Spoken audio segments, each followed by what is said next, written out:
Ladies and gentlemen, Paul Leslie presents. And now your host, Paul Leslie. Ladies and gentlemen, it's a great pleasure to welcome our good friend Harris. Thank you so much for joining us. Everyone can check out his website while we're talking. It's harrishelps.org. So my first question. Yes. Who is Harris? Harris is a man 70 years old and 20 years of age. His dad lent him a few dollars, went into business bidding construction contracts for the small city agencies, and at the age of 28, it was pretty much a done deed.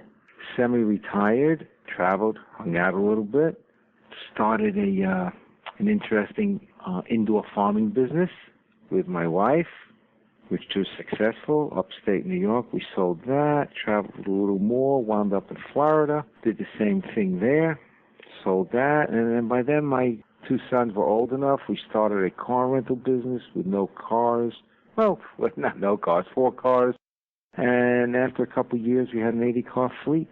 7 years later, we sold it, traveled a little, and went back on a small scale of, contracting for the city of New York. The reason I called you just Harris is because of the website, harrishelps.org, and you are one of these guys, you're kind of a little bit informal. Your name is Harris Glasser, but right. Your website, harrishelps.org, and when we've talked on the phone, you've just said it's Harris, which is nice. Yes. Yeah, everyone should be a real people. We're all the same. We all go through the same stuff. Well, tell us a little bit about how you and I connected. It's kind of a cool story. The great Joe Franklin. Oh, great Joe Franklin. It was interesting. How Joe and I connected was interesting. We're friends quite a few years. My son, who's a professional model, was on a shoot and with another model, and they got to be talking, and he knew someone who was a professor at a college, and my son was doing some work with the colleges, lecturing and stuff. So he introduced them. My son mentioned my dad wrote a book and has appeared on many, many radio shows, and this college professor said, gee, a very good friend of mine is Mr. Joe Franklin himself. He said, Joe would love to meet your dad. That was a number of years ago. Joe and I met. We've been friends ever since. The fact is, Joe is funny. If I don't call him every day at 5:30, he goes, hey, kid, what'd you forget about me? He's amazing. Indeed. A moment ago, you mentioned the book that you wrote, and it's called It's My Money and I Want It. What inspired you to write that book? Well, funny thing, every day I would come home and from work with packages and stuff, my wife would say, what'd you get me? What'd you get me? And after a while, I'd say to her, enough of this. I go, don't you ever think of giving? She said, sure. What are you going to give me? What are you going to give me? So I chuckled and I said, why do you think like that? And she said, because it's my money and I want it.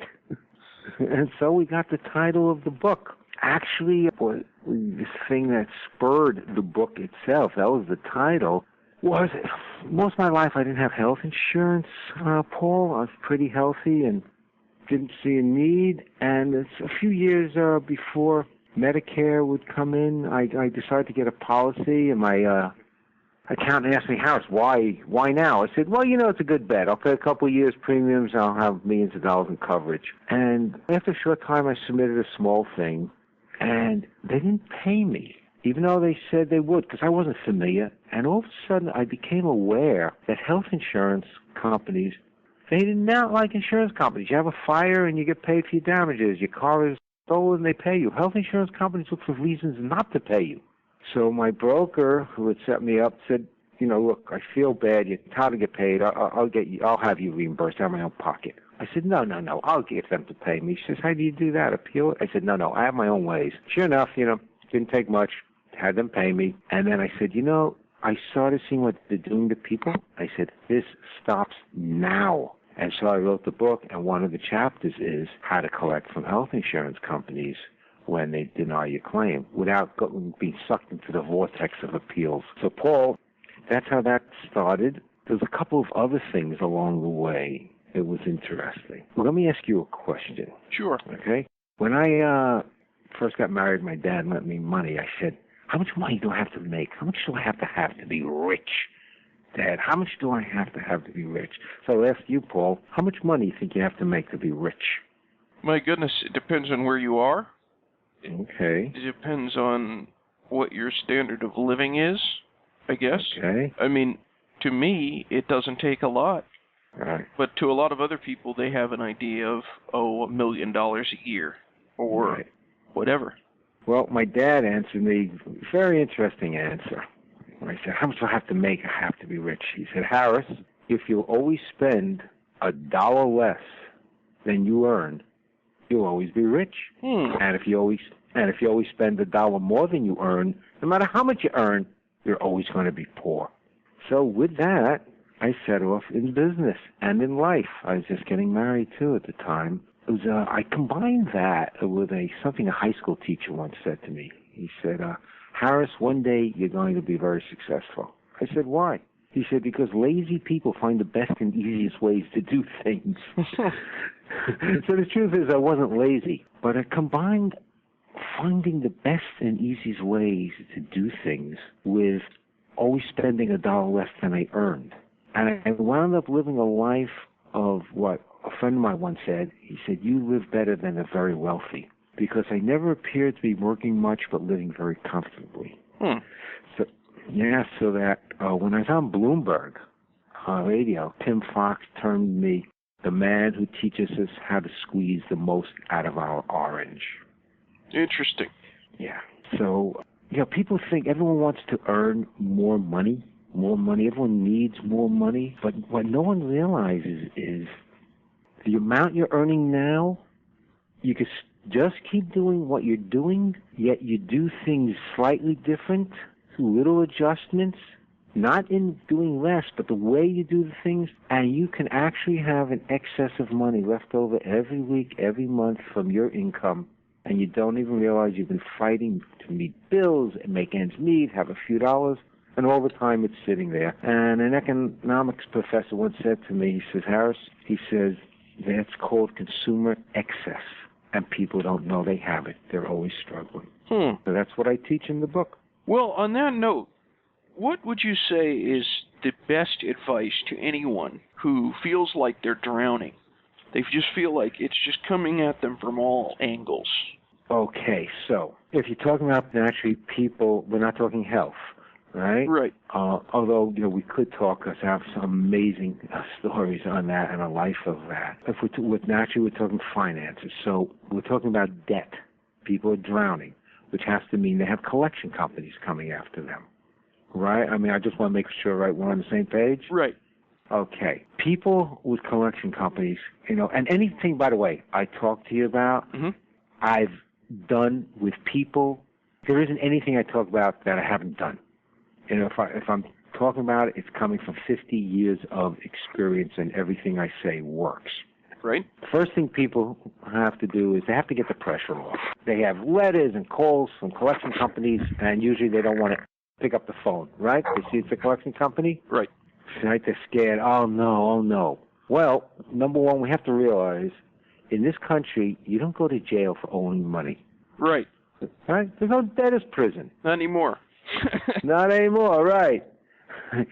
Maybe some of our bankers should be in prison. But anyway, moving on. So now that person that's calling you from those collection companies, and I've helped people who've had a dozen collection companies after them, right, isn't the sheriff. It's not the city marshal. It's not a government agency. No one is coming to lock you up. Right. So it's okay to pick up the phone. Okay? Next, you have to realize that person calling you is just someone with a job. Someone opened up a collection company and, filed their corporate name or whatever, license they need. And they wrote out scripts. And they hired people. Usually people they hire are like models or actors or anyone who needs a job that can come and go from. And they have a script. And that's who you're talking to. So I advise people, and I had one woman, you say hopeless, the radio host said to me, this lady calls in, and she's living on antidepressants and is suicidal from all the collection companies coming after her. So I explained to her that you don't go to jail, and then I moved on to Don't avoid the phone. And what you don't, or they're just going to keep calling you. What you really want to do is run them right out of town. It's basically someone in your company you owe money that's hired a gunslinger to come after you. And you want to run that gunslinger out of town. And it's very simple. In the book, I give numerous ways. I'll give you one, Paul. Here's, for instance, pick up the phone. Are you so-and-so? Yes. And you know you owe money? Yes. And you know you have to pay it? Yes. So, are you going to pay it? No, I don't have money. Well, you have to. And you let them go on and on. You don't get caught emotionally. You don't defend. You just keep yesing. And then you say, I saw one fellow, it was a woman, they tried to lay a trip on her. Well, don't you feel guilty not paying? Right? They try all kinds of things. So I said, here's what you do. In the book I mentioned, and I've actually done this with people, making believe I was them on the phone to give them an example. And I said to one gentleman from San Diego, I said, I'm going to do the first one, you listen, you do the next 10. Okay, and he was a good student, he did. So I said, look, after I let them talk, the collection person, I said, tell you what. By the way, they're collection companies, not collection agencies. When they hear the word agency, it sounds like an official government thing. It's not. Right. I said, tell you what, to the collection person, you're terrific at talking, and I'm terrific at listening. Now, what I don't want to do is be rude and hang up on you. That would be terrible. You're just trying to do your job. But I'm very busy.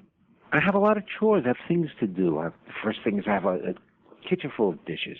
So what I'm going to do is I'm going to put you on speakerphone, and you keep talking, and I'll do my dishes. And then anytime you want me, yell out my name, and I'll come back, and then I'll go back to my chores. And you keep talking, and I'll keep listening. It's fine. And if you get tired of talking, not a problem. Call me back tomorrow. I'll put you back on speakerphone. You can keep talking. I'll keep doing my chores. They run. This person said, I have better things, more things, other people to go after than you. Okay? And they just hung up the phone, never called back again. I give numerous ways and they leave you alone. Because, you see, they want to suck you into, they want to pressure you. They want to make you feel like you're drowning. Right. And yeah. I'll give you one more, another one. There's tons of them in that chapter in the book. You say to them, look, evidently I don't have money, otherwise I'd pay you. We're assuming it's a legitimate debt, that someone isn't trying to scam you, okay? So I don't have a job. That's why I can't pay. You have a job. Why don't you do this? Tell me how you got your job, and then maybe I can get the same one. That way you don't have to bother calling me. I'll call me, and you're free to call other people. Oh. And this woman who was suicidal on antidepressants was laughing at the end, and I assume that she realized it's not so bad. And the book goes on, other chapters now, how to start straightening out all that debt and stuff. But that's, when you're drowning, you got them coming after you, not a problem. You can have fun with it, and they will leave you alone. Everyone who's listening, they can visit the website. It's harrishelps.org. We're talking with Harris about finance, about debt. I wanted to kind of go in a positive direction here. If someone's going into business for themselves, what's the best advice you can give someone? Okay, is really, really, really, and I speak from experience, examine and find out the experience of that business you want to go into. You see, everyone has this, not everyone, many people have an idea. I want to go into business. I want to be in my own business. First of all, not everyone's cut out for it. Number two, I've been in this business my whole life, and because I didn't properly investigate, although it was successful, right, by not properly investigating, doing my due diligence, I wound up in a business that I beyond disliked. Every day I opened the doors like, oh God, no. What was it? It was the car rental business. I mentioned it because earlier I started with 4 cars with my sons, and within less than 2 years, a year and a half, we had 80 cars. But you see, what I didn't realize, Paul, was this. The last thing I ever wanted to do was go into a retail business. I was used to being a contractor for the city, having a wholesale indoor farming business, never retail, didn't want that. And I didn't realize that car rental, daily car rentals, is the epitome of retail. You're there 7 days a week, and you're dealing with every car. The car is not something that they want. It's just a means that they need to get on to where they need to go. right? So you are annoying to them. This is a nuisance. This is an expense that they have to have. It's not like they're coming in to buy an ice cream cone. It was because I didn't do my due diligence. So I would say to people, the business you want to go into, evidently you're familiar, you're not picking it, like throwing a dart on a board. Speak to the owners. Ask of them, what is the day-to-day experience? Not what do you like about it, because that's easy. You tell me what you like about it. Tell me what you don't like about it. Tell me about the negativities. That's what I want to hear. And that's what I mean by doing your diligence, because then you may decide, this is not really for me.